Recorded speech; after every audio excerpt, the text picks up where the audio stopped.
Apple shipped more than 2.5 billion US dollars of iPhones from India from April to last month, almost double the previous fiscal year's value.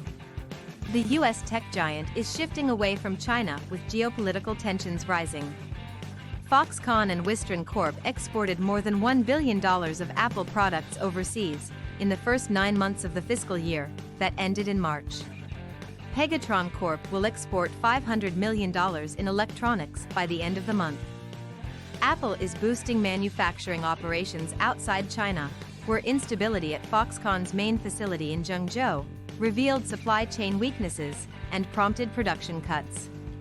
Apple started building its newest iPhone models in India last year, a change from its norm of using massive Chinese facilities owned by Foxconn.